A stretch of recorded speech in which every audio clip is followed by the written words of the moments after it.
हुकूमत ने chief justice के इख्तियारात कम कर दिए हैं, कम से कम सो मोटो नोटिस के मामले में तो कम कर ही दिए हैं। क्या हुकूमत को इसका कोई फायदा होगा या नहीं होगा, हम आज के वीलॉग में आपको ये बताएंगे। दूसरा, आज मरियम नवाज साहिबा एक बड़ा जलसा कर रही हैं और इस जलसे में वो जजी से मुतल्लिका कुछ ऑडियोज सुनाएंगे और ये ऑडियोज हैं क्या,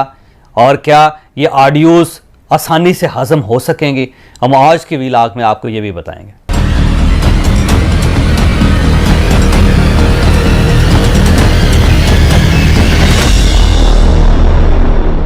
आइन का आर्टिकल 184 उसकी सब class 3 chief justice of Pakistan को यह इख्तियार देती है कि आप कोई भी इशू जो पब्लिक इंटरेस्ट में है उस पे आप अज खुद नोटिस ले सकते हैं। यानी उसके लिए ज़रूरी नहीं है कि कोई शख्स आपको दरख्वास्त दे, कोई शख्स आपके सामने कोई पिटीशन दायर करे या सुप्रीम कोर्ट ऑफ पाकिस्तान से रब्ता करे। आपको जहां यह महसूस हो कि आम आदमी को तकलीफ हो रही है तो चीफ जस्टिस ऑफ पाकिस्तान फौरी तौर पे उस पर मुतलका फोरम पे और मुतलका लोगों को तलब कर सकते हैं और उनसे पूछ सकते हैं कि भाई साहब ये काम क्यों नहीं हो रहा या ये काम क्यों किया जा रहा है। और आज से पहले तक उसके ऊपर, इस अज़कुर नोटिस के ऊपर किसी किस्म की कोई अपील नहीं हो सकती थी। यानी चीफ जस्टिस साहब ने अगर अज़कुर नोटिस लिया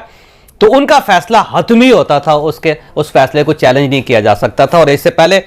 जितने चीफ जस्टिस साहबान थे पाकिस्तान की हिस्ट्री में, 75 साल की हिस्ट्री में, वो इस अज़कुर नोटिस की पावर को यूज़ करते रहे और किसी ने रास्ते में इनके रुकावट खड़ी करने की कोशिश नहीं की। इसमें दो जो चीफ जस्टिस हैं वो बल्कि बहुत ही मशहूर बल्कि बहुत बदनाम भी हुए, जिसमें इफ्तिखार मोहम्मद चौधरी साहब हैं और दूसरे साकिब निसार साहब। इन दो चीफ जस्टिस हजरात ने इस जो फ़ायदा या इस अख्तियार को इतना ज़्यादा इस्तेमाल किया कि उसके बाद ना सिर्फ लोगों को पता चल गया कि ये इख्तियार भी चीफ जस्टिस के पास होता है, बल्कि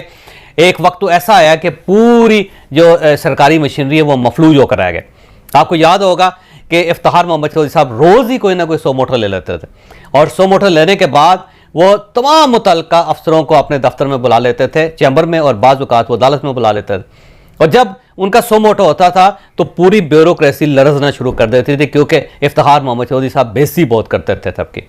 और सेम उसी पैटर्न पे साकिब निसार साहब चले गए, बल्कि साकिब निसार साहब ने 2018 के पहले 3 महीनों में 30 सो मोटो नोटिस लिए और उनमें ऐसे ऐसे सो मोटो थे कि जिसके बारे में कभी किसी ने सोचा ही नहीं था, क्योंकि साकिब निसार साहब उठते थे और किसी पागलखाने में चले जाते थे और वहाँ पर वो बर्तन तोड़ना शुरू कर देते थे और उस पर कहते थे बुलाओ सबको।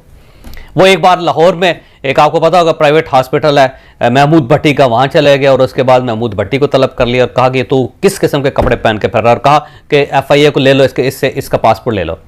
और फिर कहा गया कि फौरी तौर पे इसे हमारी अदालत में पेश करें। और वो जब लाहौर में सुप्रीम कोर्ट की रजिस्ट्री में पहुँचे तो उसको देखने के बाद उन्होंने कहा ठीक है, इसको पासपोर्ट वापस कर दो। तो इस किस्म के वाक़यात भी उस दौर में होते रहे। और फिर सो मोटो नोटिस लेते लेते साकिब निसार साहब ने डैम बनाने का फैसला कर दिया, ऐलान कर दिया कि ले जी हम डैम बना रहे हैं, और उस पर कहा कि सब लोग पैसे दें, और वो पैसे जमा करते रहे। फिर डैम बनता रहा, डैम बना ही नहीं, और उसके बाद साकिब निसार साहब घर चले गए। तो ये जो सो मोटो पे उस दौर में बहुत ज़्यादा इस्तेमाल इसको किया गया, तो उसका जो नुकसान हुआ वो सबके सामने है। तो ये जो इख्तियार था वो बदनाम होता चला गया, तो इसका ज़ाहिर नुकसान होना हो गया। और एक वक्त ये आ गया कि महसूस ये होता था कि गवर्नमेंट ने कोई भी काम करना तो सबसे पहले उसे चीफ जस्टिस ऑफ पाकिस्तान की तरफ देखते हैं कि कहीं चीफ जस्टिस ऑफ पाकिस्तान को ये काम नागवार तो नहीं गुजरेगा। हुकूमत पंजाब ने, आपको याद होगा कि PKLI बनाया था और उसको चीफ जस्टिस ऑफ पाकिस्तान है, उसके ऊपर को 15-20 अरब रुपये लग गए थे, और जब साकिब निसार साहब को नापसंद आया तो उन्होंने वो बंद करवा दिए। तो अब उस वक्त गवर्नमेंट जो थी वो हमेशा चीफ जस्टिस ऑफ पाकिस्तान की तरफ देखना शुरू कर देती थी। लिहाजा हर गवर्नमेंट, मैं फिर ये कह रहा हूँ कि हर गवर्नमेंट ये चाहती थी कि चीफ जस्टिस ऑफ पाकिस्तान से ये जो इख्तियार है या वापस ले लिया जाए या फिर इसकी शेप चेंज कर दी जाए। लेकिन किसी गवर्नमेंट के अंदर भी इतनी ताकत नहीं थी, इतनी पावर नहीं थी, या उसने इतनी जसारत नहीं की कि वो चीफ जस्टिस साहब के इस अख्तियार के ऊपर हाथ डाल सके। इवन इमरान खान साहब, मैं दोबारा कह रहा हूँ कि इवन इमरान खान साहब चीफ जस्टिस से ये इख्तियार वापस लेना चाहते थे, क्योंकि साकिब निसार के दौर में गवर्नमेंट चलाना इमरान खान साहब के लिए खासा नामुमकिन हो गया था, मुश्किल हो गया था, क्योंकि चीफ जस्टिस साहब गवर्नमेंट के ऊपर कोई ऐसा छापा मारते थे कि उसके बाद गवर्नमेंट जो बेबस हो जाती थी। लेकिन इमरान खान साहब को भी हिम्मत नहीं हुई कि वो साकिब निसार साहब से ये इख्तियार वापस ले पाते। तो जब सारी गवर्नमेंट ये चाहती थी और माजी में ये नहीं हो सका, तो अब इस गवर्नमेंट ने इनिशिएटिव लिया है और इस गवर्नमेंट का ख्याल ये है कि ये इस मामले को कम से कम सेटल कर लेगी।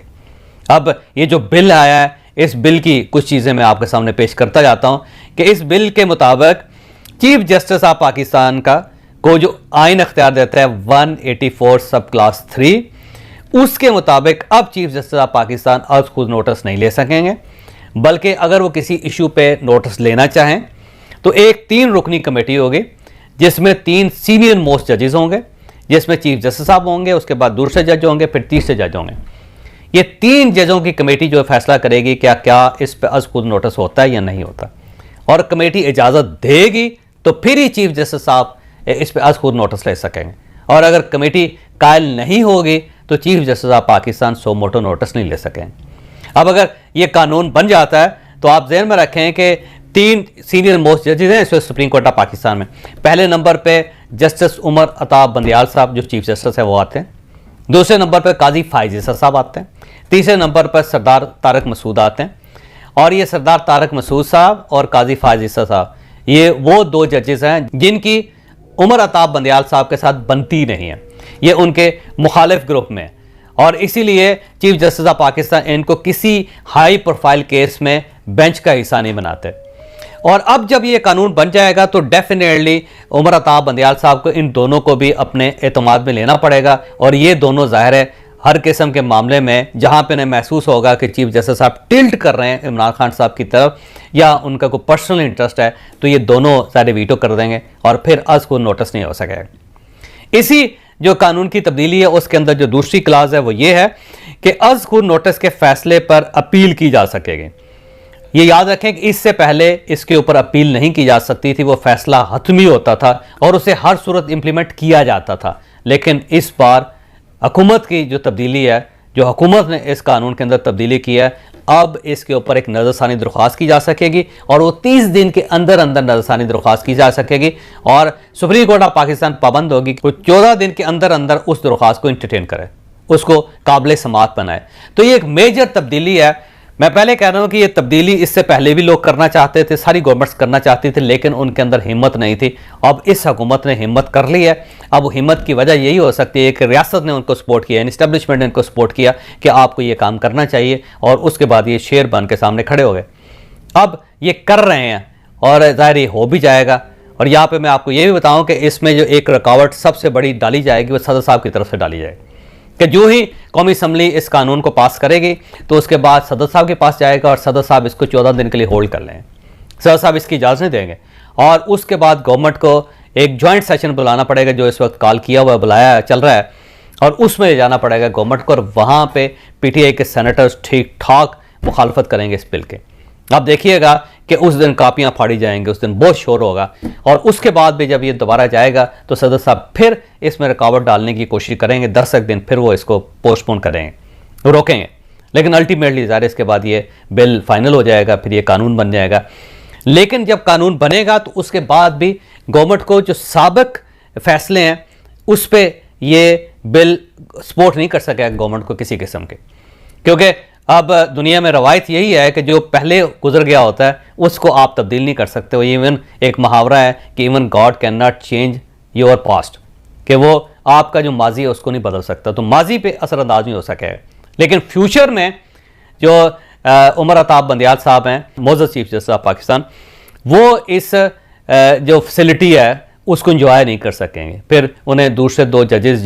जिनके ख्यालात इनके साथ इत्तफाक नहीं करते या मेल नहीं खाते, उनको एतमाद में लेना पड़ेगा। अब अगर आप मुझसे पूछें तो मैं ये कहूँगा कि फ़ैसला बहुत अच्छा है। ये फ़ैसला इससे पहले हो जाना चाहिए था, क्योंकि अगर आप माशरा हैं और एक जमहूरी माशरा है तो उसके अंदर किसी बंदे के पास भी फुल पावर नहीं होनी चाहिए, ना सदर के पास होनी चाहिए, ना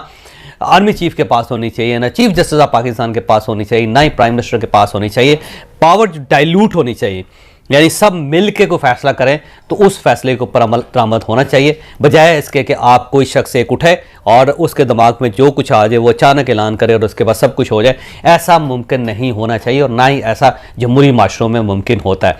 लेकिन इस फैसले की जो टाइमिंग है उससे बहुत सारी चीज़ें तय कर दी हैं, क्योंकि PTI की तरफ से जल्दी इलेक्शन करवाने की कोशिश की जा रही है। इन सब की कोशिश है कि 30 अप्रैल तक इलेक्शन हो जाए और गवर्नमेंट जो है या पीडीएम जो है वो इलेक्शन नहीं करवाना चाहती, क्योंकि पीडीएम को पता है कि अगर हम आज इलेक्शन में चले गए तो हम हार जाएंगे, इमरान खान जीत जाएंगे।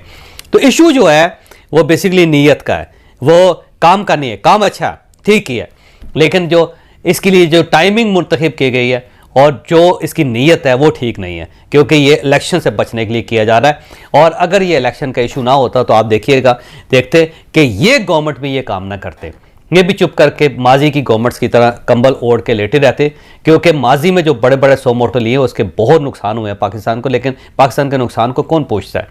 यानी इफ्तार मोहम्मद चौधरी साहब ने एक बिकी हुई जो स्टील मिल थी जो पाकिस्तान को फ़ायदा पहुंचा रही थी, इफ्तार मोहम्मद चौधरी साहब ने नोटिस लेके उसका बेड़ा गर्क कर दिया, कभी किसी ने नहीं पूछा उनसे।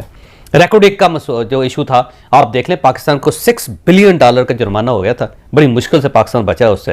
वो इफ्तार मोहम्मद चौधरी साहब ने कर दिया और उस पर किसी शख्स ने कोई एतराज़ नहीं किया, क्योंकि गवर्नमेंट में से या सियासतदानों में से जो लोग हैं उनको ज़ाती तौर पर उसका कोई नुकसान नहीं हुआ। आज क्योंकि पीडीएम का ज़ाती नुकसान है, क्योंकि चीफ जस्टिस ऑफ पाकिस्तान ये कहने वाले हैं कि आप 30 अप्रैल तक इलेक्शन करवाएं या जो सदर डेट देंगे उसके मुताबिक इलेक्शन होंगे, तो आप पीडीएम को क्योंकि अपना ज़ाती तौर पर इसमें नुकसान नज़र आ रहा है तो इसलिए ये कानून बदला जा रहा है। अगर ये पाकिस्तान की फेवर में बदला जाता तो बहुत अच्छी बात थी, लेकिन क्योंकि अब इनका ज़ाती मफाद है तो ज़ाती मफाद के लिए कानून को तब्दील किया जा रहा है, इसलिए इसके ऊपर उंगलियां उठ रही। तो अब हम दूसरे इशू की तरफ आते हैं कि मरीम नवाज साहिबा आज क्या करने वाले हैं। आज जलसा हो रहा है मरीम नवाज साहिबा का, और ये याद रखिएगा ये जलसा बड़ा धांसू किस्म का जलसा होगा, क्योंकि इसमें ये जजेस की नई टेप्स रिलीज कर रहे हैं। इसमें 3 जजेस हैं, जिसमें गालबन, अब मैं कहता हूँ दोबारा गालबन क्योंकि मुझे पक्की इंफॉर्मेशन तो नहीं है, सुनी सुनाई सी बात है, उसमें शायद चीफ जस्टिस ऑफ पाकिस्तान की भी कोई ऑडियो हो, लेकिन 2 जो जजेस हैं जिनको पाकिस्तान मुस्लिम लीग नून अपने खिलाफ समझती हैं कि वो पार्टी हैं, उनके बारे में तो डेफिनेटली कुछ ऑडियोज़ हैं जो बीबी मरीम के पास हैं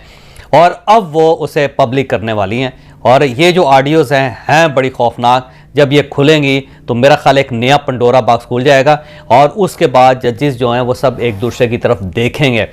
और ये जो डिवाइड है अदलिया के अंदर, वो डिवाइड डेफिनेटली बहुत ज़्यादा वसी हो जाएगी। अब अल्लाह बेहतर जानता है कि आज शाम 5 बजे तक क्या होता है, क्योंकि मरीम साहिबा ने कमर कस ली है। अब वो चीज़ें सामने ला रही हैं जिनको वो लाना चाहती थी, और अब जब ये सुनेगी कौम तो उसके बाद पता नहीं क्या करेगी कौम। लेकिन ये जो नए इंकशाफात है, ये जो नई ऑडियोज़ हैं, ये वाकई तहलका मचा देंगे। लेकिन यहाँ पे एक चीज़ है कि अभी तक इन ऑडियो को रिलीज़ करने के लिए मियां नवाज शरीफ साहब से परमिशन नहीं ली गई। अगर मियां नवाज शरीफ साहब ने इसको रोक दिया तो शायद रुक जाएगी, लेकिन अगर मियां नवाज शरीफ ने यह महसूस किया कि ठीक है ये एक आइडियल टाइम है, इस आइडियल टाइम में हमें ये लॉन्च कर देनी चाहिए, तो फिर आज जो रात के वक्त प्रोग्राम होंगे वो दोबारा अदलिया पे होंगे और उनका जो मेन फोकस होगा वो नई